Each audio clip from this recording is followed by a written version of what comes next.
If this video showed up for you, it's because this story is going to move you and give you chills. So go ahead and subscribe to the channel if you like this kind of story, and comment which city you're watching from. The rhythmic slapping of the windshield wipers was the only sound keeping Mark awake. Slap, swish, slap, swish. It was 2 in the morning, and the world outside his truck was nothing but a blur of charcoal darkness and unrelenting rain. The country road, usually a scenic route he took to clear his head after a long shift at the warehouse, felt hostile tonight.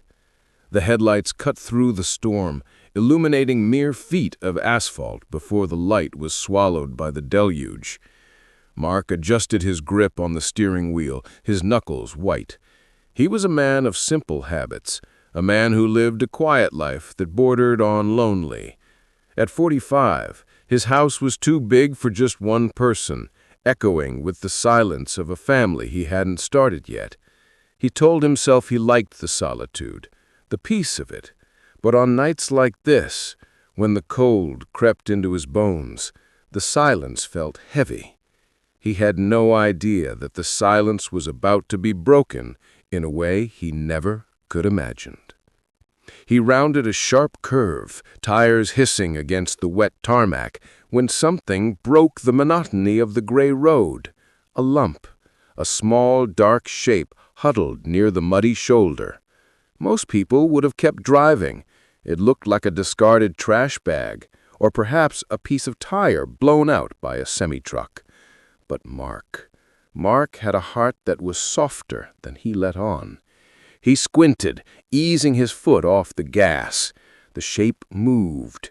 It was a subtle twitch, barely visible through the downpour, but it was enough. He slammed on the brakes, the truck fishtailing slightly before coming to a halt. His heart hammered against his ribs. He grabbed his flashlight, zipped his jacket to his chin, and pushed the door open. The wind hit him like a physical blow, icy and smelling of wet pine and ozone. "Hey!" Mark shouted, his voice snatched away by the wind. "Is anyone there?" No answer, just the roar of the storm. He walked toward the headlights, the beam of his flashlight dancing erratically. He reached the spot on the shoulder and gasped. It wasn't a bag. It was a ball of wet, matted fur curled so tight it looked like a stone. It was shivering violently, the tremors shaking its entire tiny frame. "Oh, little guy," Mark whispered, dropping to his knees in the mud. He didn't care about his jeans. "What are you doing out here?" He reached out a hand, expecting a growl or a whimper, the sounds of a terrified stray dog, but the creature made no sound. It didn't recoil, nor did it lean in. It simply froze, its muscles tensing under the soaked fur. Mark hesitated. It was small, no bigger than a football. A puppy, surely. Abandoned and left to die in the freezing rain. A surge of anger towards whoever had done this heated his blood, cutting through the cold. "It's okay," he cooed softly. "I've got you." He scooped the animal up. It was heavier than it looked, dense with muscle and soaked to the bone. As he lifted it, the creature finally looked at him. Mark's breath hitched. The eyes reflecting the flashlight beam weren't the pleading brown eyes of a golden retriever puppy. They were amber, bright, piercing, and startlingly intelligent. They didn't look scared. They looked calculating. But Mark was too focused on the cold seeping into the animal's body to process the warning signs. He tucked the bundle inside his jacket against the warmth of his chest and ran back to the truck. He didn't know it yet, but by opening his door, he was inviting something wild into his life. Inside the cab, the heater was blasting. Mark placed the creature on the passenger seat, grabbing an old towel he kept for emergencies. He began to rub the animal vigorously, trying to get the blood flowing. As the mud wiped away, black fur revealed itself. Jet black, thick, and surprisingly coarse. "There you go," Mark murmured, smiling as the shivering began to subside. "You're a little shadow, aren't you?" That's what I'll call you. Shadow." The creature sat up. It didn't shake the water off like a dog would. Instead, it licked a paw, a slow, deliberate movement, and wiped its face. It watched Mark with those intense amber eyes, unblinking. It didn't wag a tail. It didn't bark. It just sat there, possessing a stillness that felt unnatural for an animal so young. Mark put the truck in gear, feeling a sudden sense of purpose he hadn't felt in years. He wasn't just driving home to an empty house anymore. He was a savior. He was a protector. As he pulled into his driveway, the rain finally slowed down to a drizzle. Mark looked over at the passenger seat. Shadow was asleep, or pretending to be. Mark smiled, a genuine, warm smile. He thought he had found a best friend. He thought he had found a companion to share the quiet nights. But as he carried Shadow into the house, the hairs on the back of his neck stood up.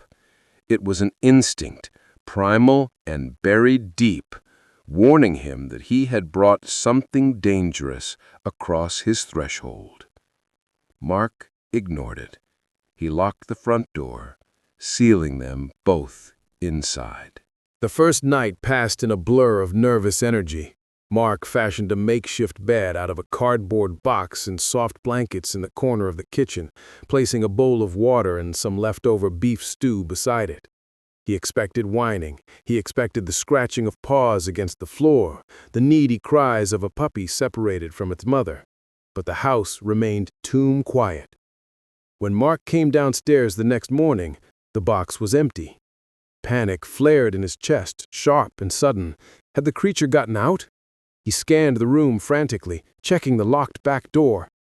Then he felt eyes on him. He looked up. Shadow was perched on top of the refrigerator.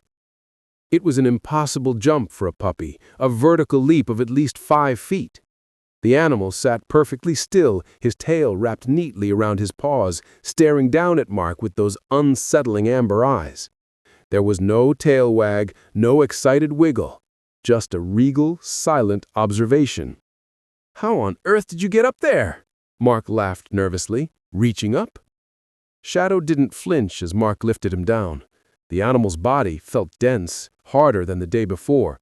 Mark set him on the floor, expecting him to scamper. Instead, Shadow moved with a liquid grace, his paws making zero sound on the linoleum. He didn't trot, he stalked. Over the next few weeks, a routine formed. Mark would come home from the warehouse, his muscles aching, and Shadow would be waiting by the door, not jumping up and down, but sitting like a statue, waiting for acknowledgement.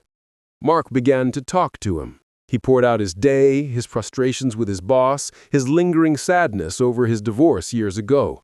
Shadow would listen, head cocked to the side, maintaining an eye contact that felt almost human. Mark felt seen in a way he hadn't in years. The loneliness that had plagued his large empty house began to recede, replaced by the comforting weight of Shadow's presence. But with the comfort came the questions. Mark bought premium puppy chow, the expensive kind with the golden retriever on the bag. Shadow wouldn't touch the bowl. He would sniff the bowl, look at Mark with a disdainful expression, and walk away. It wasn't until Mark dropped the piece of raw chicken on the floor while cooking that he understood. Shadow didn't just eat the chicken, he vanished it. The speed was terrifying. One moment the meat was there, the next a snap of jaws, and it was gone. No chewing, just a primal swallow. Mark started buying raw cuts from the butcher, telling himself that some breeds just had specific diets.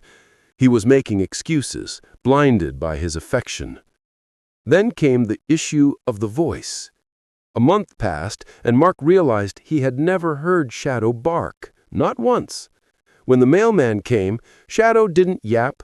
He would lower his head, his ears flattening against his skull, and a low, vibrating rumble would emanate from his chest.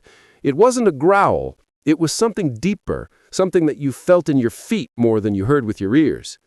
One evening, Mark decided to take Shadow for a walk along the perimeter of his property. The sun was setting, casting long, bleeding shadows across the tall grass. They were near the fence line when the neighbor's dog, a massive, aggressive Rottweiler named Brutus, came charging at the chain-link fence, barking ferociously. Mark tightened his grip on the leash, ready to pull Shadow back to safety. "Easy, boy. He's loud, but he can't get you," Mark said. But Shadow didn't retreat. He didn't hide behind Mark's legs. The small black creature stepped forward, the leash pulling taut. He walked right up to the fence, nose to nose with the snarling beast on the other side. Shadow didn't make a sound. He simply stared. He locked eyes with the Rottweiler and held his ground, his body stiff, that low vibration starting in his chest again. And then the impossible happened. Brutus, the dog that terrified the entire neighborhood, stopped barking. He whined, a high-pitched sound of pure submission. The massive dog tucked his tail between his legs, backed away slowly, and then turned and ran back toward his house. Mark stood frozen, the cool evening breeze chilling his neck. He looked down at Shadow. The puppy looked back up, his expression unreadable, calm. "What are you?" Mark whispered, the question escaping his lips before he could stop it. Shadow just blinked, his amber eyes glowing in the twilight. That night, Mark sat on his couch, watching Shadow sleep on the rug. The animal was growing at an alarming rate. His paws were enormous, the pads thick and rough. And his claws, they weren't like dog claws. They were curved, sharp as razors, and they didn't retract. Mark reached out to stroke Shadow's head, but stopped. For a split second, in the dim light of the TV, the sleeping animal didn't look like a pet. He looked like a piece of the wild night that had somehow gotten trapped indoors. Mark withdrew his hand. He loved Shadow. He loved the companionship, the bond they shared, but a knot of anxiety was tightening in his stomach. He needed answers. He couldn't keep pretending this was normal. He grabbed his phone and dialed the local veterinary clinic. "Dr. Harris? Hi, it's Mark. Yeah, listen, I need to bring in a rescue I found. No, it's not an emergency exactly, but I think there's something wrong with him. He's different." Mark hung up the phone, feeling like a traitor. He looked at Shadow, who was now awake, watching him, always watching. Mark didn't know it yet, but that phone call was the beginning of the end of their quiet life together. The waiting room of the veterinary clinic smelled of antiseptic and nervous sweat. Usually it was a cacophony of yapping dogs and meowing cats, but the moment Mark walked in with Shadow on a thick leather leash, a hush fell over the room. It wasn't a respectful silence, it was an instinctual one. A golden retriever in the corner, who had been wagging its tail moments before, suddenly tucked its tail between its legs and hid behind its owner's chair. A cat in a carrier hissed violently, backing into the furthest corner of its plastic prison. Shadow ignored them all. He walked with that fluid, predatory gait, his claws clicking rhythmically on the tile. He sat by Mark's leg, not looking around, but staring straight ahead at the exam room door. "Mark, you can come on back," Dr. Harris called out, wiping his hands on a rag. He was a man in his 60s, weathered and kind, the sort of vet who had seen everything from farm cows to pampered poodles. Mark tugged the leash. "Come on, Shadow." Inside the exam room, the air felt thin. Mark lifted Shadow onto the metal table. The animal didn't struggle. He stood tall, his muscles rippling under the sleek black coat, and watched Dr. Harris's hands with an intensity that made Mark's stomach turn. "He's grown," Dr. Harris said, frowning as he approached. "You said you found him 3 weeks ago? He was the size of a football?" "Yeah, he eats a lot," Mark said, his voice sounding weak in his own ears. "He really likes the raw meat I've been getting him." "I see." Dr. Harris reached out to check Shadow's heartbeat. As the stethoscope touched Shadow's ribs, a low sound filled the small room. It wasn't a growl, it was a subsonic vibration, like the hum of a large generator. Dr. Harris paused, his eyes flicking to Mark, then back to the animal. He slowly moved his hand up to check Shadow's teeth. "Open, boy?" the vet murmured. He pried the jaws open, Mark expected to see the usual white teeth of a puppy, but what he saw made him take a subconscious step back. The teeth were massive. The canines were too long, curved backward like serrated hooks designed to latch on and never let go. And the jaw, the muscles around the jaw, were thick, powerful bands of tension. Dr. Harris froze. He stared into Shadow's mouth for a long, heavy second, then slowly, very carefully, removed his hands and took a step back. "Mark, I need you to step away from the table." What is it? Is he sick?" Mark asked, panic fluttering in his chest. Dr. Harris took off his glasses and rubbed the bridge of his nose, his hands shaking slightly. "He's not sick, Mark, and he's not a dog." The silence that followed was deafening. The fluorescent lights buzzed overhead. Shadow sat on the table, looking from one man to the other, his expression unreadable. What do you mean? He's, maybe a mix? A shepherd mix?" "Look at the ear structure," Dr. Harris said, pointing, but not getting closer. "Look at the width of the chest, the paws. Mark, I've been a vet for 40 years. I've seen wolf hybrids, I've seen exotic imports. This isn't a domestic animal. This is a predator." The words hung in the air like smoke. "A wolf." Mark looked into those amber eyes again. They weren't calculating anymore. They were ancient. "So, what do we do?" Mark asked, his voice trembling. "Does he need shots?" Dr. Harris sighed, a look of pity crossing his face. He walked over to his desk and placed his hand on the phone receiver. "It's not about shots, Mark. It's the law. In this state, it is illegal to own a purebred wolf or high-content hybrid without a Class 1 wildlife license. They are considered dangerous wildlife." Mark's blood ran cold. "What are you doing?"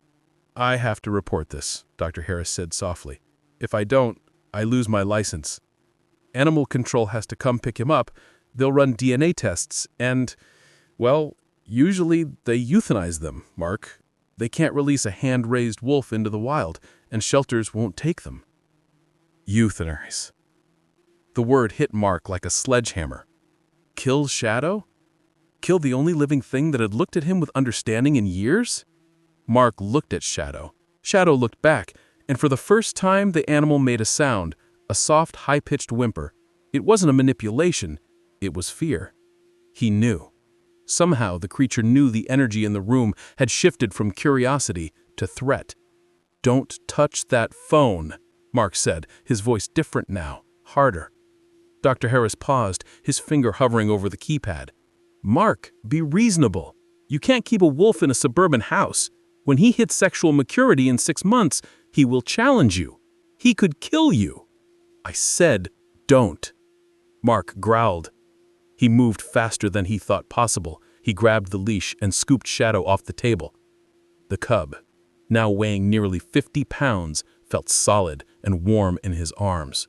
"Mark, if you walk out that door, you're committing a crime," Dr. Harris warned, his voice rising. "I have to call the police." "Do what you have to do," Mark said, backing toward the door. "But nobody is killing him." He burst out of the exam room, dragging a confused but willing Shadow through the waiting room. The people gasped as he ran past, the dog moving with a terrifying speed alongside him.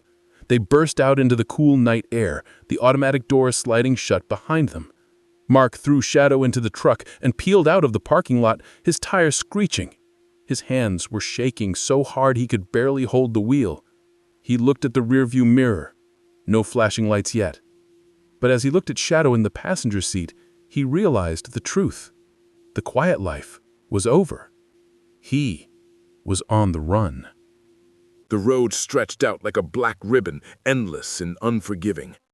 Mark drove for hours, taking random turns, heading nowhere and everywhere all at once. Every pair of headlights in the rearview mirror made his heart stutter. Was it the police? Animal control? Beside him, Shadow sat upright, his nose pressed against the cool glass of the window. He wasn't anxious anymore. He was alert. He seemed to understand that the game had changed. They were no longer master and pet. They were pack. Mark's phone buzzed in the console. Then again, And again, a barrage of notifications that lit up the dark cab with a ghostly blue glow. Mark risked a glance. It wasn't just missed calls from Dr. Harris. It was news alerts, social media tags. He pulled into a deserted rest stop, the gravel crunching loudly under the tires, and grabbed the phone. His hand shook as he opened a local news link. The headline screamed in bold letters, "Man flees with dangerous predator. Public warned to stay away." There was a video. Someone in the waiting room had filmed their escape. The shaky footage showed Mark dragging Shadow. But the angle made it look different. It looked like Shadow was pulling Mark. The animal looked massive, his eyes reflecting the camera flash like two burning coals. "They're making you into a monster, buddy," Mark whispered, his voice cracking. He looked over. Shadow wasn't looking at the phone. He was staring at the dark tree line bordering the rest stop. His ears swiveled forward like radar dishes. A low growl started in his throat, that same subsonic vibration that rattled Mark's teeth. "Quiet," he hissed. "We have to be invisible." But they weren't invisible. A car pulled into the rest stop. Just a family sedan, likely travelers needing a bathroom break. But as the headlights swept over Mark's truck, the driver slowed. Mark saw the silhouette of the driver lean forward, squinting. Then the phone in the driver's hand went up. "No!" Mark breathed. He slammed the truck into gear, tires spinning in the gravel, and roared back onto the highway. But the damage was done. They had been spotted. The net was tightening, and the world felt suffocatingly small. Mark drove until the fuel gauge hovered on empty. He had no choice but to stop at a run-down station in the middle of nowhere. He pulled his cap low, hoping the shadows would hide his face. "Stay here," he commanded Shadow. "Stay down." Shadow curled up on the floorboard, obeying instantly. Mark stepped out into the humid night air. The smell of gasoline and damp earth filled his nose. He was pumping gas, his eyes darting nervously, when a voice spoke from behind him. "That's a nice truck." Mark jumped, spinning around. It was a state trooper. The officer was young, his hand resting casually near his holster. He wasn't aggressive, just curious. He was looking at the license plate. Mark's heart hammered against his ribs like a trapped bird. "Thanks," he managed to choke out. "Just passing through." "You got a tail light out. And is that a dog inside?" The trooper stepped closer to the window. Shadow was invisible below the dashboard.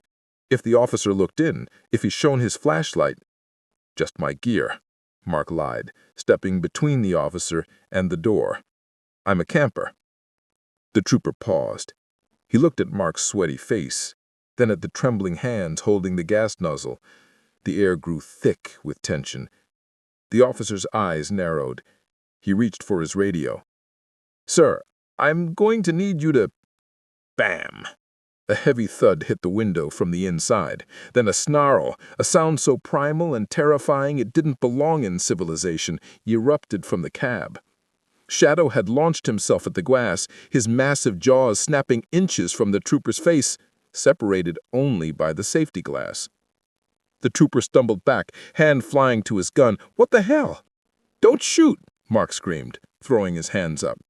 "Control, I have a 1080. Suspect has a— Jesus! It's a wolf! He has a wolf!" Mark didn't think. Instinct took over. He ripped the nozzle out, gas spraying onto the concrete, and dove into the driver's seat. The trooper was drawing his weapon. "Stop! Get out of the vehicle!" Mark floored it. The truck surged forward just as a gunshot cracked the air. The mirror spear shattered, glass raining down like diamonds. Mark ducked, swerving onto the highway, the engine roaring as he pushed the old truck to its limit. "You idiot!" Mark yelled at Shadow, tears streaming down his face. "You could have gotten us killed!" Shadow didn't cower. He sat tall in the seat, looking back at the receding lights of the gas station. He wasn't sorry. He had sensed the threat. He had protected his pack. Mark looked at the animal, really looked at him. The vet was right. This wasn't a pet. This was a wild animal that would kill to protect him. And Mark Mark was the only thing standing between this creature and the bullet. They couldn't stay on the roads. The police would have roadblocks set up within an hour. Mark saw a dirt trail leading off the highway, disappearing into the dense forest. He killed the headlights and turned the wheel hard. The truck bounced violently as they entered the woods, branches whipping against the windshield. They drove until the path ended, deep in the heart of the forest, surrounded by silence and darkness. Mark killed the engine. The silence that rushed in was heavy. He looked at Shadow. The wolf's breathing was steady, calm. Mark's was ragged. He realized then that there was no going back. He couldn't go home. He couldn't go to work. He was a fugitive. But as he looked into those amber eyes, he felt a strange sense of peace. The world out there didn't understand. They saw a monster. Mark saw the only soul who had stayed by his side. "It's just us now, Shadow," he whispered into the dark. But outside, in the distance, the faint wail of sirens began to rise. They were coming. And this time, they wouldn't just bring a leash. They would bring rifles. The forest was alive, not with the chirping of crickets or the rustling of leaves, but with the distant, encroaching, mechanical roar of humanity. Mark sat in the cab of his truck, the cold of the night seeping through the metal. He hadn't slept. Every snap of a twig made him jump. Shadow was outside. He had refused to stay in the truck. He was patrolling the perimeter of the small clearing, his black coat making him invisible against the trees. Only his eyes, catching the moonlight occasionally, gave him away. He was in his element. This was his world. Mark was just a guest in it. Morning came with a thick gray fog that blanketed the woods. It muted the colors, turning the world into a ghost story. Mark stepped out, his body aching, and shared the last of a beef jerky packet with Shadow. "We have to move," Mark said softly. "On foot. The truck is a beacon." Shadow nudged Mark's hand with his wet nose, then turned his head sharply to the south. His ears swiveled. He froze. Mark strained to listen. At first, nothing. Then he heard it. The crackle of a radio, the heavy crunch of boots on dried leaves. "Over here! Tracks leading west!" a voice shouted, closer than Mark expected. Panic, cold and sharp, spiked in Mark's chest. They had found the truck. "Go," Mark whispered to Shadow. "Run! Get out of here!" Shadow didn't move. He stood planted between Mark and the sound of the voices, his hackles raised, a low rumble starting in his chest. "I said go!" Mark shoved the wolf's shoulder. "You stupid animal, run!" Shadow turned his head and looked at Mark. It was a look of profound intelligence, and for a heartbreaking second, Mark saw the puppy he had rescued in the rain, the creature that had needed him. But now the roles were reversed. Suddenly, a dog barked, a sharp, aggressive baying, tracking dogs. "There! By the clearing!" 3 figures emerged from the fog, men in tactical gear, holding rifles. Wildlife officers. "Hands in the air!" one shouted, raising his weapon. "Step away from the animal!" Mark threw his hands up, stepping in front of Shadow. "Don't shoot! He's not dangerous! He's scared!" "Sir, that is a wild predator! Move aside!" the officer commanded, his voice shaking slightly. Even with a gun, the man was terrified. Shadow looked enormous in the mist, a mythical beast brought to life. "No!" Mark screamed. It happened in slow motion. One of the tracking dogs, a bloodhound, broke loose from its handler and charged. It was instinct, dog versus wolf. Shadow didn't wait. He moved like a blur of darkness. He intercepted the hound mid-air, a clash of teeth and fur. The hound yelped, a sound of pain, and scrambled back, nipped but not killed. Shadow stood his ground, snarling, teeth bared, a wall of fury protecting Mark. "Take the shot, he's aggressive," one officer yelled. "No!" Mark lunged, tackling the officer closest to him just as the rifle cracked. The gunshot echoed through the trees like thunder. Mark hit the dirt, ears ringing. "Shadow!" he screamed. He looked up. Shadow was still standing, but he wasn't looking at the officers anymore. He was looking at Mark. There was a graze on his shoulder, a streak of bright red blood against the black fur. The wolf's eyes met Mark's, and in that moment time seemed to stop. The aggression drained from Shadow's face. The snarl vanished. He looked at the men with guns, then back at Mark. He understood. As long as he was there, Mark was in danger. As long as he fought, Mark would be the one to pay the price. Shadow took a step back, then another. "Don't let him get away!" the officer yelled, scrambling to his feet. But nobody moved. They were paralyzed by the sight. The wolf wasn't running in fear. He was retreating with dignity. He gave Mark one last look, a look that felt like a goodbye, and then turned. With a single powerful leap, Shadow vanished into the dense undergrowth. "After him!" the officer shouted. "Wait," another voice said. It was an older man, stepping out from the trees. He wore a different uniform, a ranger. "Let him go." "But, sir!" "He's heading into the Deep Woods Reserve, 23 miles of nothing but wilderness. You won't catch him in there, not on his turf." Mark stayed on his knees in the dirt, breathing hard, tears mixing with the grime on his face. He watched the spot where Shadow had disappeared. The forest was silent again. The officers approached Mark cautiously, handcuffs clicking. "Mark Evans," the officer said, his voice void of malice now, just tired. "You're under arrest for obstruction of justice, harboring a dangerous animal, and assaulting an officer." Mark didn't fight. He let them pull his arms back. The cold metal cuffs bit into his wrists. He didn't care. He looked into the deep green of the forest. He could feel it. A pair of amber eyes watching from the shadows. Shadow was safe. He was free. 6 months later.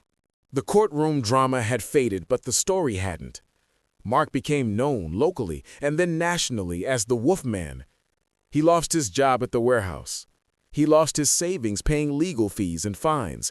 But as he swept the concrete floors of the Second Chance Wildlife Sanctuary, where he was fulfilling his community service, he realized he didn't miss his old life, not for a second. The silence of his empty house no longer felt oppressive. It felt peaceful, because now Mark knew that silence wasn't empty. It was just listening. It was a crisp autumn evening when Mark finally made the drive back. He parked his old sedan at the edge of the Deep Woods Reserve, miles from where the chase had ended. The sun was setting, painting the sky in bruises of purple and gold. The air smelled of pine needles and damp earth, the same scent as that rainy night on the road. He didn't bring a leash. He didn't bring food. He just brought himself. Mark walked until he reached a ridge overlooking the vast valley of the forest. It was an ocean of trees, untouched and wild. He sat on a large granite rock, his breath misting in the cooling air. "I'm here, buddy," Mark whispered to the wind. "I'm okay." He waited. Minutes turned to an hour. The light faded, and the first stars began to prick the velvet sky. Doubt started to creep in. Shadow was wild now. He probably had a pack. He probably had forgotten the human who used to feed him raw chicken in a suburban kitchen. Mark sighed, preparing to stand up and leave. And then the forest went quiet. The crickets stopped chirping. The wind died down. A heavy electric stillness settled over the ridge. Mark's heart hammered a familiar rhythm. He looked toward the tree line, about 50 yards away. Out of the shadows, a figure emerged. He was massive now. His shoulders were broad, rippling with power. his black coat thick and lustrous, blending perfectly with the coming night. It was Shadow. He didn't run to Mark, he didn't wag his tail. He stood at the edge of the clearing, regal and imposing, like a king granting an audience. Mark stayed seated. He knew the rules now. You don't own the wild. You respect it. Tears pricked Mark's eyes, hot and fast. "You look good," Mark choked out, a smile breaking through the tears. "You look home." Shadow lowered his head slightly, his amber eyes locking onto Mark's. In that gaze, there was recognition. There was memory. There was the echo of cold nights shared on a rug, of secrets whispered in the dark. Behind Shadow, two other shapes emerged from the trees. Smaller gray wolves. They hung back, wary, waiting for their alpha's signal. Shadow turned his head to them, then looked back at Mark one last time.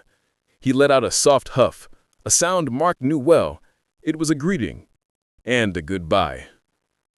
With a fluid, powerful turn, he trotted back toward the trees, but just before he vanished into the darkness, he stopped. He threw his head back toward the moonless sky and let out a howl. It started low, a mournful rumble, and rose to a piercing, beautiful crescendo that echoed across the valley. It wasn't a cry of loneliness, it was a song of freedom. Mark closed his eyes and let the sound wash over him. He felt it in his bones. As the howl faded and the forest swallowed his friend whole, Mark stood up. He walked back to his car, but he didn't walk like the lonely man from 6 months ago. He walked with his head high. He realized then that he hadn't just rescued a wolf that rainy night. He had saved Shadow from death, yes, but Shadow had saved Mark from a life without meaning. He had taught him that love isn't about possession. It's about setting things free. Mark started the engine and drove away, leaving the darkness behind. He wasn't afraid of the quiet anymore, because he knew that somewhere out there, in the wild heart of the world, a part of him was running free.